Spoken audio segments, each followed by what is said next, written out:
Hello, and welcome to part 2 of my 18-part long series, where I discuss each Space Marine Legion during the Great Crusade. Today's episode is The Emperor's Children. Bird, Legiones Astartes, Emperor's Children. The legionaries of the Emperor's Children have always strived to be the exemplars above all others in the arts of war. Paragons of martial virtue and excellence, scorning those who did not meet their standards, this led them to seek perfection in war as a fluid, lightning-quick force whose battles were preordained victorious, brought about by a combination of acute strategic planning and flawless execution. Always they sought greater challenge against which to prove themselves and attained greater glories in turn. From this vaunted height, the Third Legion would descend into treachery and become the lowest and most vile of creatures, enslaved to pride and consumed by desire that no natural power could fulfill. The history of the Legion's deeds before its fall is not simply a history of what it was and what it achieved, but a history of how it created its own doom, for as the ancient texts say, pride goeth before destruction. And seldom has this proverb been more apt than in the case of the Third Legion. Primogenitor, Fulgrim. Cognomen Prior, none. Observed strategic tendencies, combined arms warfare, the use of complex maneuver and discursive tactical planning, asymmetrical assault. Noteworthy domains, Chemos primary, and Terra tertiary rights. Allegiance, Traitoris Perdita. The Martial Brotherhood. Terran recruits for the Third Legion would draw from noble houses of Europa, forming an aristocratic brotherhood bonded by martial pride. The Legion's gene seed was free from flaw, and its warriors were given to a competitive spirit, eager to prove their individual superiority. The nascent Third Legion was deployed, not en masse like its brother legions, but in smaller cadres leading Imperial Army regiments, allowing its legionaries to prove themselves as natural leaders, with a superb ability to execute the intent and exceed the expectations of the Emperor in war. The noble bearing of the Third Legion's warriors made them ideal diplomats and emissaries, often afforded the honor of carrying the Emperor's standard.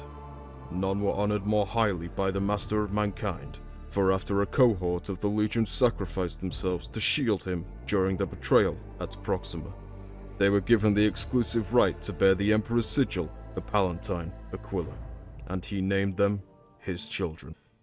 Though the Emperor's children earned huge renown, their superlative rise was not to last, just as the Great Crusade was beginning. The Legion suffered a tragic gene seed crisis. Through treachery and viral blight, its reserves of gene seed dwindled beyond replenishment. Withering to a shadow of the force it once was, attrition bled the strength of the Legion to almost nothing, with only 200 warriors remaining, so few that each carried the banner of a perished company. On the very brink of extinction, the Legion was reunited with its Primarch and saved. Ordered perfection. In the Third Legion, every warrior was placed in a function best suited to their ability. Fulgrim maintained rigid order amongst the divisions of his legion and command hierarchy, which were divided into strict lines of authority, with 30 Lord Commanders below the Primarch, of whom the first 10 were exalted as Princes of War. Forming Fulgrim's inner circle, each Lord Commander led a chapter named a Millennial, and authority descended through an elaborate and multi-tiered command structure from company praetors down, with each Space Marine looking to his superior devoutly for leadership in a manner that bordered on a cult of personality. At their height, the 30 Millennials numbered 110,000 warriors, though in the wake of the Istvan campaign, it is believed to have been reduced to roughly half that, only recovering by the eve of the Siege of Terra through accelerated implantation and indoctrination procedures. Honors were common, but were gifted rather than assumed, and those granted by the hand of the Primarch were held in the highest esteem. Every warrior knew his place and value, and this translated into a level of personal commitment and bravery fueled in no small part by an unshakable faith in their own superiority. The Emperor's children believed there was no sphere of warfare in which they could not excel, though they never possessed the numbers or the mindset to engage in brute attrition warfare, and so their primary consideration was to keep the Legion as intact as possible while achieving victory. One of their chosen virtues was lightning warfare, for they believed that speed and decisiveness assured victory over strength and endurance. Moreover, Fulgrim himself preferred swift and elegant combat styles, and many companies of the Legion adopted large numbers of jump pack-equipped assault units, jet bikes, and land speeders. The emphasis on excellence led to the formation of a number of unique elite and specialized units, such as the Sun Killers. Lascannon-equipped squads formed from the cream of the Legion's heavy weapon specialists, or who fulfilled more formal roles such as the Phoenix Terminators, Fulgrim's Praetorians, whose number was set as 200 in memory of the first days of the Legion's rebirth. Single combat was encouraged as a primary martial tradition, the duel seen as the ultimate expression of a warrior's prowess. So highly regarded were the blade masters of the Emperor's children that a semi-formal formation was allowed to develop, whose members existed outside of the rigid rank structure, that of a brotherhood of Palatine blades, who formed only for battles against foes deemed worthy of their attention. In war, the Emperor's children relied greatly on peerless strategic planning and the flawless execution of battle plans by individual warriors. Every aspect of battle was analysed and turned to advantage, from terrain and weather to logistical support and reinforcement. Nothing was left to chance. This almost mechanistic approach to warfare had its dangers as well as its strengths. However, should an entirely unforeseen contingency occur, or some crucial element or asset be unexpectedly removed, the Legion could be wrong-footed and thrown into confusion.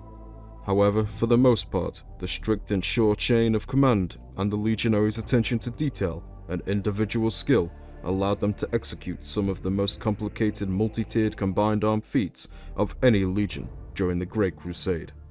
In the last years of the Great Crusade, the pursuit of excellence became an arrogant assumption of superiority, the collection of laurels more important than imperial unity. It is likely that the overweening pride that had come to dominate the Legion's senior commanders forced them to walk the path of the traitor rather than to accept the role of servants in a unified and peaceful Imperium. To become reduced to one amongst many was a fate that pride could not endure. During the Age of Darkness, the practiced excellence of the Emperor's children was a brittle facade that concealed a swiftly growing canker. At the heart of the Third Legion, Fulgrim and his Lord Commanders partook of sordid feasts and abhorrent bacchanals that defied both decency and sanity. With their leaders languishing in decadence, the Legion fragmented, many of its commanders blaming one another for their lack of perfection and settling matters of honor in bloody duels. And as Fulgrim sank into madness, his legionaries followed, making of themselves fearsome instruments of terror in the process. The Primarch, Fulgrim. Long forgotten Chemos was a grey-skied and grey-skinned mining world, where hope was thin and drudgery the coin of life. Privation was common on Chemos, and the isolated human population that abided there suffered slow decay. Despite all these hardships, Fulgrim rose quickly to power. Compared to the wretches that breathed the slow poison of Chemos' polluted atmosphere, Fulgrim was pale-skinned and fine-boned, like some ancient paragon of grace given life. Ash-white hair framed a handsome face, and his violet eyes held a spark of delight.